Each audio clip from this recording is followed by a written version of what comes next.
So working with a videographer, they can sort of help you along to get the best out of your video. Because a lot of time people turn up and think if they're doing a talking head that I've got to be almost perfect and remember my lines, when actually it's more about you and who you are and almost like your story. The Bishop Stortford Community Podcast is all about shining a light on the businesses, community leaders and local legends that make our town a great place to live. But behind the scenes, to run the podcast, it does cost money. So we've set up a simple way for you to support the podcast through the Giving Lottery. It's just £1 per week, and every week you're in with a chance to win a prize. And a portion of that money goes directly into supporting the podcast and creating more stories and more interviews like today's. If you'd like to support what we're building here, the link's in the show notes. Thanks in advance for your support. Okay, back to the episode. Welcome to the Bishop Stortford Community Podcast, the show where we shine a light on the incredible businesses, community leaders and local legends shaping our town. I'm your host, James O'Donnell, and today we are joined by Dominic Smith. Dominic, great to have you on the show. Great to be here. Can I call you Dom? Yeah, Dom's fine. Like, I am very easy about my name. Fantastic. Good. So Dom, for those of us who don't know you yet, who are you and what do you do here in Bishop Stortford? So I'm Dom. I run a video production company called Norso, which is all about helping people and businesses create thoughtful video content, which is everything from corporate and thought leadership to social first video content and sort of everything in between. I sort of like to think of Norso as the extension to people's marketing teams. So it sort of makes things easier for people to make the video content they need and sort of give them the ability to create video without the worry of like an agency level sort of company. I understand. Dom, why is the company called Norso? It's actually named after myself and my wife.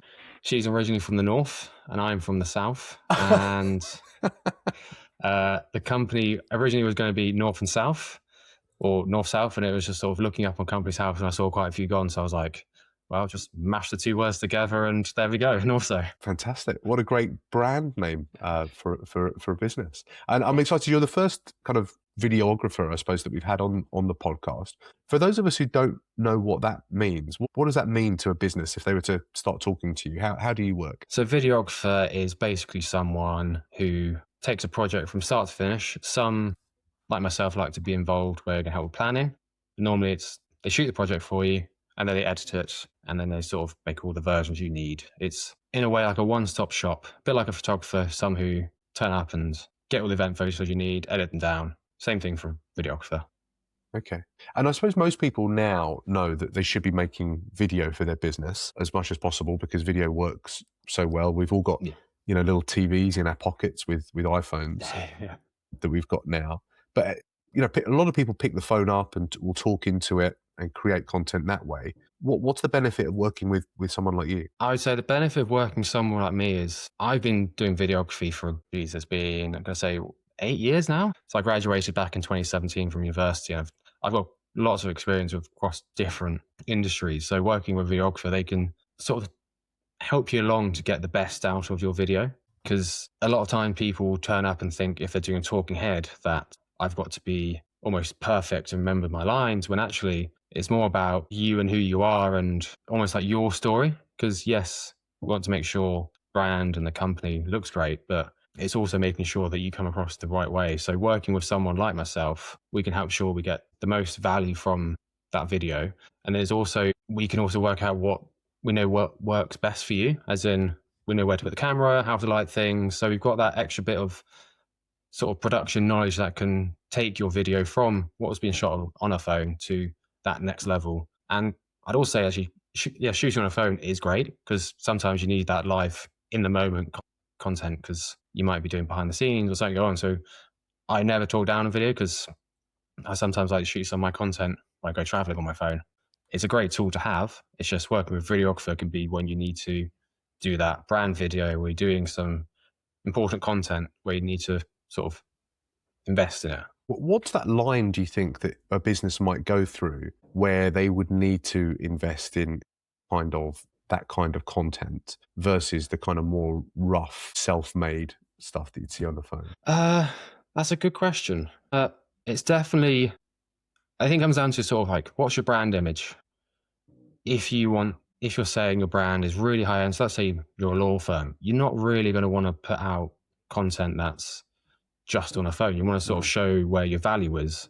Whereas if you're, let's say you're an independent art workshop, you might want to be a bit more rough and ready. So you might want to capture some content where it's in the action of a workshop day. But then if you want to you've got a big event going on, you might want someone to do like a highlight video and just sort of show off that everything that happened and maybe capture some interviews that went on during the day, sort of thing. It's definitely a fine line almost, I'd say, because there is a crossover where, yes, it's easy to do it on your phone, but if you're just leaving it to yourself or your team to capture something on the phone and they've got 10 million other jobs to do, then bringing an external person in can take that load off their plate and can produce the quality you're expecting without working your team down to the ground, sort of thing.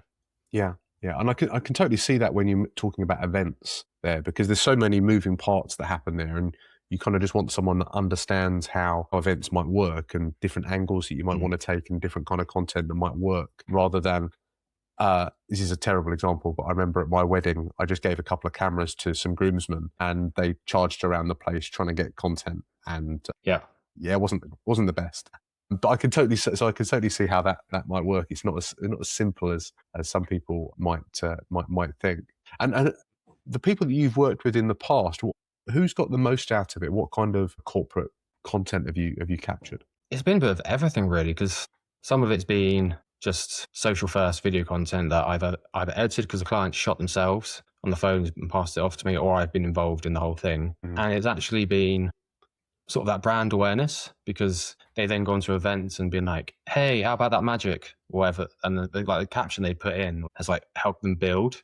And it also, I think, investing in video properly helps you sort of be potentially like more of a thought leader in your space, because everyone knows they need to do video, but I think some people think, oh, I don't need to, or X, Y, and Z are doing it already, I don't have my own voice. But actually, just by starting to do video, you can get out there and sort of make a name for yourself. Because I think it's more often not just building the awareness and being like, oh yes, I am producing video, because after time people will start to recognize you're doing it and then pay more attention and actually listen to what you're saying. Because I think sort of some people might be hesitant starting it because of the effort going into video, making one. But actually, it's just, with like anything, just got to do it. And then hopefully the more you do it, the easier it becomes, and also the brand recognition builds. Yeah, I could see that. And I think for some businesses, there's certain types of video which kind of a pillar content, like the founder's journey or your kind of foundational whys about why you exist as a business. And you want to actually spend a little bit of money on those to make sure that they look, they're aligned, as you say, with your brand, and they work really well. And then augment that maybe with more kind of candid content that people might create in-house. I'd definitely say as well, like educational content, businesses should be actually thinking about making, because go on social media and you see tons of recipes and you see how many comments and shares and saves they get, because obviously people are getting the most value out of them. So that's where businesses really should be. If you're going to make any sort of video content, everything has its place, but try and make educational, because you want to give, what would you give your best client? What tips would you give them? If you can put that into a video and then start posting a series of 5 things you didn't know about, so say it's an accountant, how to be most tax efficient or something like that, then that will definitely help people come back to you and be like, oh, I saw that video, you gave me some great tips there. How can you help me further, sort of thing. And the other thing there as well is the search engine optimization, because the second biggest search engine in the world is YouTube. And if you're not answering the questions that your ideal client might be asking on YouTube, you're not creating content that sits there, you're missing out. And it's some of the easiest wins. They don't even have to watch the video. They just have to see that you've answered the video. Yeah, definitely. And they'll click through and have a conversation with you, particularly if they're local. What cool kit have you worked with, Dom? I'm an absolute geek for videos and I want to get into drones and all that kind of stuff. Are you a absolute expert at all that? I'd like to think I'm fairly well versed in my camera kit. I've been quite lucky to do a proper, I've done a cinematography course. So I've worked with like a proper film a production camera called an Arri Alexa, so that was quite cool. But most of the time I'm using sort of more DSLR looking type cameras, and then got my own drone that I use as well, so depending on if the project needs it, which is sort of a DJI Mini 2, I believe. Fantastic. I love all that kind of stuff. I'm hoping to get the podcast out and about around Bishop Stortford. So, looking at some of those items, those bits of kit myself, it's really exciting. So if anybody's out there business-wise, locally, and they're interested in creating some slightly more exciting content, what's the best way for them to reach out and have a conversation with you? I'd say find me on LinkedIn at Dominic, which is Dominic Smith, or head to the website, which is norsocreative.com, and I'd love to chat to people and like to see how I can help with them, because it might not be actually working on a project, I might be able to just steer them in the right direction, but those are the ways for people to get out in touch. Yeah. I think having that conversation, because you never know different angles that people might be able to take. One of the things that I'm liking in Bishop Stortford is the amount of different independent businesses that are collaborating with each other and creating events. And I think if you can work with some of those to kind of capture what's going on at those events using your video skills, I think that might be really interesting added layer on top of that and help shine a light on Bishop Stortford. Definitely. Whole new way. All right, Dom, are you ready for some Stortford Spotlight questions? Definitely, let's go for it. Excellent. These are 3 fast questions that I ask every guest that come on the Bishop Stortford Community Podcast. First question. If you could put one sentence on a billboard in Jackson Square, what would it say and who needs to hear it the most? I would say this was advice that I was given when I started my business, or before I started it. It's the classic one, but just go for it. Like, what's the worst going to happen? Like, if you want to achieve something, whatever it is, just go for it. If it doesn't work out in a year's time, what have you? There's nothing you've gained experience from trying it. Obviously, there's different factors to work out about going for that goal, but just go for it. Like, you've got everything to gain, nothing to lose, really. It's something I talk about with my sons quite a bit.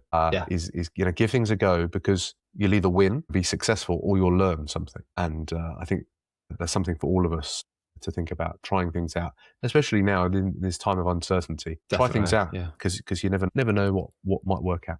Okay, question 2. Where do you go in Stortford that you secretly hope never gets too popular? Well, it was a bit of a funny one, because they are kind of popular and they have been on the podcast before. But it's Crumbs. I just love going in there, especially, and having their like dark chocolate and sea salt cookie and the bread in there. It's so good. It's one of those I love going in. It's quite quiet sometimes, but obviously we want people to go in and support local business. So it's one of those weird ones where I'm like, no, keep it to myself, but actually I want everyone to go and enjoy it.